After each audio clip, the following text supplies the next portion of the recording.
Buying and selling? Then you know about OcalaForSale.com, Marion County's internet marketplace. But there's something you might not know. I'm Michael Warren, president of USA for Sale. We created Ocala for Sale in 1998 with a passion to connect buyers and sellers and to help local businesses reach shoppers online. On Ocala for Sale, you're just a click away from thousands of deals for real estate, rentals, cars, furniture, appliances, horses, pets, and more. Looking for a job? Our Help Wanted section is booming. Shopping the villages and beyond? Now you'll find great deals on villages for sale, as well as our new statewide classified, Florida for Sale. Log on today and post your free classified. You'll reach thousands of shoppers who check our listings every day. Are you a business looking to get a corner on the internet marketplace? USA for Sale can help you reach your target audience in Ocala, the villages, and statewide. There's no better place to reach shoppers than right where they shop. Let us show you how. Learn more by calling 352-629-1663 or visit us online at usaforsale.com. All right, 5 minutes after 11 o'clock. It's overcast, and I believe it's raining in some parts of our listening area. It was raining here earlier. It doesn't look like it is right now. So it's a rainy day, and nobody's complaining about that. One of our county commissioners is Kathy Bryant, and my gosh, she's such a pretty lady, isn't she, Robin? She is. She's beautiful, inside and out. Well, and I'm thinking that, when you're a pretty lady, you probably, you hear it all the time, right? But more importantly, and maybe just as importantly, she's smart. And she's strong. I've seen her in the boxing ring. Yeah, she was helping raise money for the vets, and she was really boxing. In fact, I think she was holding back because when she did that demonstration punching the what we call the sparring thing. I mean, she was really belting that guy in the hand. That thing they have there. Yeah. So why am I bringing up Kathy's name right now? Because her daughter Caitlin posted something on Facebook. It was a really super nasty letter. Now, Kathy, for our guest who's listening in, Lawrence Kane, Kathy is a county commissioner. So when you're in a public eye, even radio hosts have their share. We have our share of nasty stuff. But the letter starts, Kathy, you are one arrogant pile of dog blank, okay? Yes. So I'll just start it there. And the daughter posted the letter because she's kind of having fun with the poor grammar in the thing. I don't know really much about Kathy's background, but if she grew up in a world where there were safe places, where there was no place to learn how to deal with the true world and how nasty the true world can be, then this probably would shake her up. But I'm guessing it's not shaking her up at all. Lawrence Kane makes some really good points in his book. It's called Dude, the World's Gonna Punch You in the Face. Here's how to make it hurt less. I couldn't have found something better to use as an intro than that letter to Kathy Bryant. Lawrence Kane is a martial arts instructor, a senior leader at a Fortune 50 corporation providing strategic performance and excellence in IT. He's a business technology instructor, and again, his book is called Dude, the World's Gonna Punch You in the Face. Yeah, I like that. Lawrence Kane, good morning, sir. How are you? I'm doing great. How are you guys doing? Pretty good. I hope you could hear the intro. I was just talking about a nasty letter that one of our county commissioners got, and she happens to be young, pretty, smart, everything that people like to hate. So, yeah, so you know what I mean? I did. I'm sorry. Yeah, it's interesting that you bring that up and kind of the hateful letter and that sort of thing. Some careers it's sort of more likely than others. Yeah. And clearly, you're not going to go into politics if you can't handle it. The challenge we have, at least in my experience, is that an awful lot of people can't differentiate between words and actions. So you talked about somebody who's been in a boxing ring. Well, my son is he's a football player and he's also an RA in college, and so he had to learn about microaggressions and safe spaces and all that stuff as part of the RA training because some of the maybe a lot of the folks that he's taking care of as an RA can't handle words. And to me, I think it's really sad when folks can't tell the difference between a word and action. Remember the nursery rhyme, sticks and stones may break my bones, right? Yeah. Well, words are words, and they might make you feel bad, but it's a whole lot different than being, punched in the face, kicked in the crotch, shot, stabbed, whatever. Right. Yes, right. And so is the book written for the young person who, do you feel like the world is getting too coddling, like we're being too protective? I had this discussion about Little League one time. In Little League, everybody gets a trophy, apparently. And I didn't know that. And some people are okay with that. And then they will say, but when they get to the upper grades, then they should start, weeding out the ones who don't earn the trophy. But I feel like even in the Little League, they shouldn't get a trophy unless they've earned it. Are you on the same page with me on that? I am. It's sort of the participation trophy generation, right? And now, thankfully, not every sport is like that, and not every system is like that. When Joey, my son, was playing football in high school, he also coached a junior team. And part of the reason he coached is he wanted to give back, because those are the guys who taught him to love the game and got him, figuring out how to play it and all that sort of thing. And so he was coaching in large part to say, hey, you guys help me out, I want to help you out. And in the league that he came up through, there were two senior teams. These were primarily 8th graders.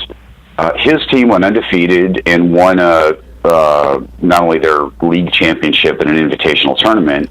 The other senior tournament or other senior team went about 50%. I don't remember. It's been too long, but they didn't win anything. And so when they had the awards banquet, the folks who were on the first team all got trophies. The people who were on the second team got applause and, hey, it was great having you this season, and here's dinner. That's all I got. Yeah, well, But you know what? None of them cried over it. None of them cried over it because they were learning how to win, and they were learning how to lose gracefully. And if you're too coddled and you never lose, how do you develop character that comes from losing? And those two words, develop character, that's it. That's the key. Because when you develop character, ultimately, whatever it is that you choose to do, you're going to do better than if you hadn't developed that character. Yeah, absolutely. Nobody's going to have a perfect life where everything falls into place and everything is, just fabulous and nothing ever goes wrong. Something will go wrong someday, and the way you handle the thing that goes wrong is what helps you to have the fortitude to do other things when something else goes wrong. So if from a very early age you don't learn how to handle that, the first time that I've used this example before because I see it all the time, you'll have somebody, they'll go through college, they'll go out in the real world, they get their first job, they get their performance review, and it's not glowing. And they either quit because they can't handle, the first time they get the feedback, or they get, pouty, or they do something unprofessional, and sooner or later, usually that first job, they leave because they have to. Right. And it's, it's not the job's fault or the boss's fault. It's just people have to just realize they have to take the responsibility of their own. There isn't somebody else that they have to conveniently blame if something's not going right. Absolutely. And, there are rare instances where there is somebody to blame, but even when that's the right thing to do, it doesn't help any. If you go to your boss and you say, you are such a jerk and you didn't set me up for success and blah, blah, blah. Well, okay, that may very well be true, but now your boss probably doesn't like you very much. So, you need to understand how to take accountability for yourself. And if you need to learn something, to go learn it. If you need to do something, to go do it and follow through. And, that's why they call it work, right? You have to work for it. And then they pay you. Absolutely. I love the message. It says here you co-wrote the book with Chris Wilder, so let's make sure we give Chris Wilder some credit here. The book is called Dude, the World's Gonna Punch You in the Face. Here's How to Make It Hurt Less. I love the title. I can't wait to see the book. I think Robin told you we haven't seen it yet, but I get the idea of what you're trying to say. As a martial arts instructor, I have a question for you real quickly. When you see kids watching video games and maybe being influenced, I know there's a debate there, but maybe being influenced by the cold nature with which in a video game, for example, you steal a car, you punch somebody in the face, you shoot people, and I mean, do you think that affects? Because I know in martial arts you teach people to respect other people. Yes, you do, definitely. There's actually some research by Lieutenant Colonel David Grossman around, and he has a book called Stop Teaching Our Kids to Kill, around the impact of video games and Hollywood and that sort of stuff. And if you have good parenting and people explain that this is entertainment and real world versus fantasy world, no problem. if there isn't, you're right. There are people who will take that, and you compound it by things like zero tolerance, where the only way to solve a problem is to outsource it to some administrator or, whatever, go to the teacher, whatever it is, right? So we don't learn how to handle conflict because, again, we're being coddled, right? So you combine those two things together, and that, in my opinion, don't have, proof, but I think it's a pretty good correlation between those two things, an increase in like school shootings and other horrific acts of acting out, where people who are bullied or whatever feel like, well, the administrator's not helping me, I'm helpless, the world, how long into the distance do you see when you're that age, right? When you're high school age, or whatever. Right, I know. And so people, I think it causes some of the unintended consequences that we're seeing. Gosh, I hope so. Yeah, video games could be bad, but again, it's context. If you're a good parent or you're a kid and you had good parents and you understand the difference, I don't see a problem. That's the best argument I ever heard for and against that simultaneously. Lawrence Kane, I hope people are listening to you, especially young people. The book is called Dude, the World's Gonna Punch You in the Face. I would get the book. I would leave it on the doctor's office table. Let some kid pick it up and say, hey, I can benefit from this information. Do you have it on your website? Is it on Amazon? Where's the book? Pretty much anywhere. Amazon, I send people there because it's the easiest place to find stuff. But we also have a website called stickmanpublications.com. So you can go to either one of those. And you're right, actually, we designed the book so, if you're the age to read it and you need the help, great, it's there for you. If you're the parent or the relative or the counselor or doctor, teacher, whatever of those folks, if you leave it sitting around, the cover is enough to get people's attention.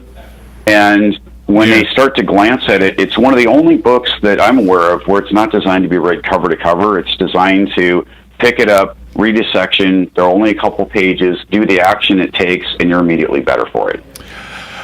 There were so many more things we could have asked you about, Lawrence. Thank you for being on the air with us today. Again, the website that Lawrence Kane gave us is stickmanpublications.com. The book is called Dude, the World's Gonna Punch You in the Face. Yeah. Thank you, Lawrence. Thank you for being on the air with us today.